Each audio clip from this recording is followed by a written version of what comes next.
guys, look, I have a naked kiln. You know what that means. That means it is kiln cleaning time and new kiln wash time. This little guy's actually for the Kingpin 88. It is a virgin shelf, never been washed. Basically have it out right now. I only used this so far. I've had it for about a year. I've only used it to anneal borosilicate, but I recently started fusing scraps into glass cabs for wire wrapping. This guy needs a good vacuuming. I had a piece of glass pop last night, so I guess that's my cue. Those two have plenty of coats. I'm just going to revive them a little bit. And the little guy is going to get its first coat ever. It's time to vacuum and take these out because normally I use the shop vac, but today I'm using the Shark because I spent all this time cleaning it, and I'm going to use the darn thing because it works good. So all that dust and crummy stuff, got to get up out of there. And voila. That's all there is to it. And might as well hit this little guy while I'm at it. And just the big chunks, really. It's pretty much brand new in the world of kilns, so we're not going to worry too much about that. Clean vacuum kiln shelf. We can put short blocks back in. So those always go in. I did pull out the bigger blocks because I haven't been using them and they've just been taking up shelf space. So that's done. Wait, next step. Mix up a fresh batch of kiln wash. Check. I lied, actually, next step is find kiln wash. Okay, we'll be back. It's right here somewhere. Oh, look what I found. Yep, I knew it was around here somewhere. And the bamboo brush, wide brush. Yes, that's all one brush. And that is for kiln washing my shelf. Cool, let's get her mixed up. Put this under my vent fan, my vent hood here, because you don't want to breathe kiln wash dust. I'm going to use this plastic container, which currently contains a few local grouse feathers from earring making, which I'm going to find a place for right now. And that way, when I have some kiln wash mixed up in here, I can just pop the lid back on. It won't dehydrate as quickly, and I can use it again. You don't really need to use it that often, but so I actually try not to mix up very much. Why I'm still showing you the feathers, I have no idea. Okay, bear with me, guys. I'm going to record with one hand and do this with the other. First step, crank up your vent hood, because you do not want to breathe this dust. It's basically clay dust. And that's also why I'm going to use a spoon to scoop some out, as opposed to pouring it out of the bag and creating more dust. So let me get what I feel is enough for my 3 shelves over there. Now we're going to mix this into, oh, what kind of consistency? It's like when you make gravy that hasn't thickened yet.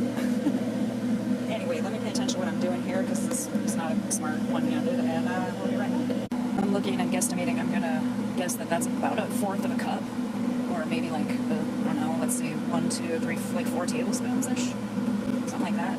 So I just pour some water in. Again, forgive the camera angle. I'm more concerned about what I'm doing than recording. I am an artist, not a videographer. If I haven't said it yet, I actually say that a lot. So I'm wetting my bristles of my bamboo brush first here, and then I'm going to just start mixing her up. I didn't put very much water yet because I don't want it too runny, and I don't want to have to pull the kiln wash back out to get more powder to thicken it up. So obviously I can add more liquid here, which I will definitely be doing. There's a lot on this other side yet. But it's the consistency. You want to be able to brush this on your kiln in one single layer, so that's why we have this nice bamboo wide brush here.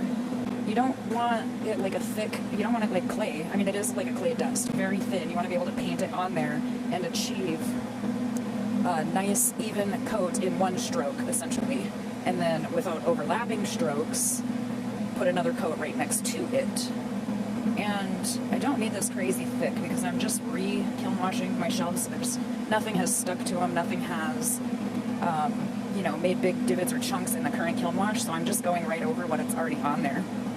So I do have that little shelf that's going to get its very first treatment of kiln wash in its life ever. So that one I'll just go ahead and coat with this thinner mixture, but I'll do like 3 coats. I'll let it dry in between and do like 3 coats.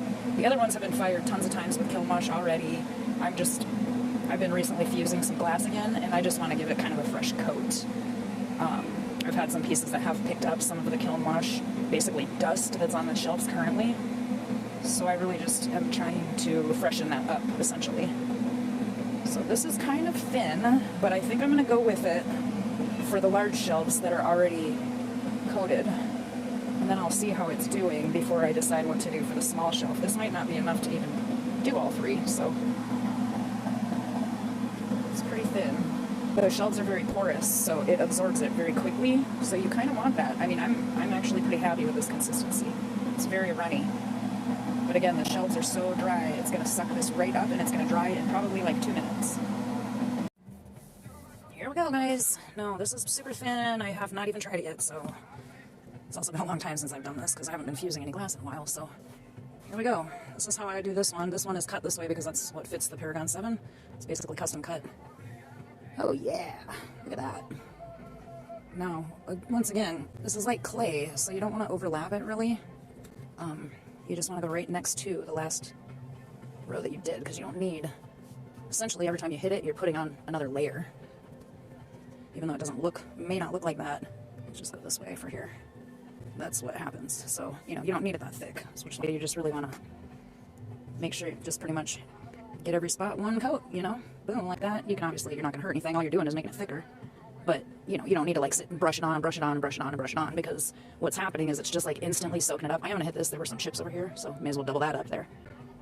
But, you know, we're not like, you don't have to paint it and paint it and paint it, because it sucks it in so quick. It's such a porous surface that it sucks that first layer right in, and that's all you need.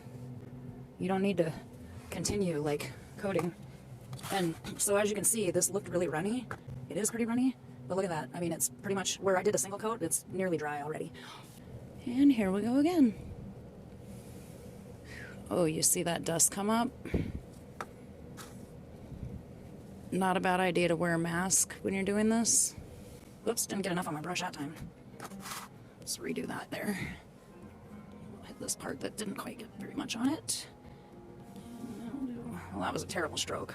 But hey, you know what? I'm not striving for perfection here. We're just striving for a fresh coat on these.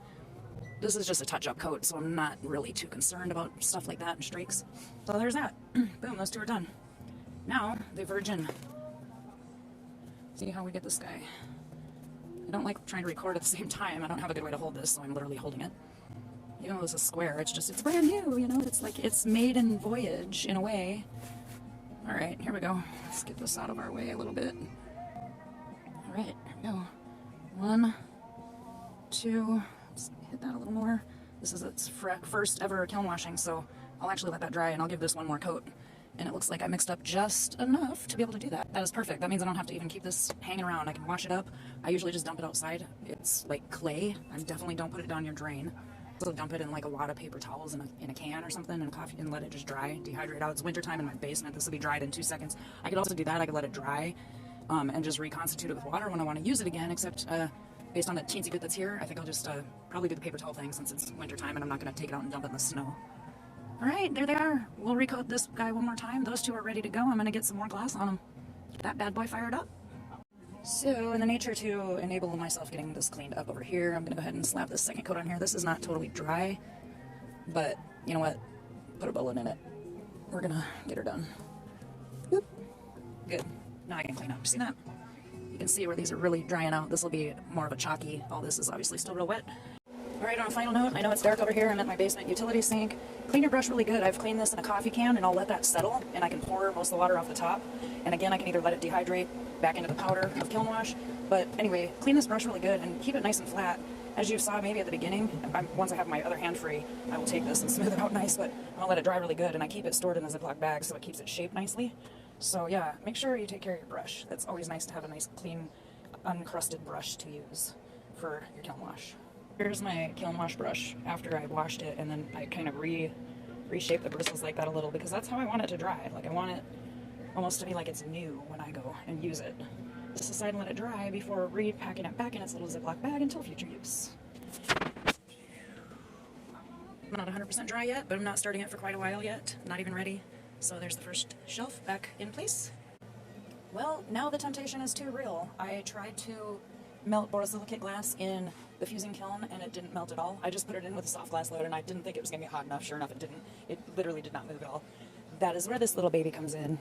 So now that that's got kiln wash, I guess there's only one thing left to do. Use it. Melt some glass. Melt some borosilicate glass. Believe it or not, this little guy packs way more punch than that big guy over there. So let's see what happens.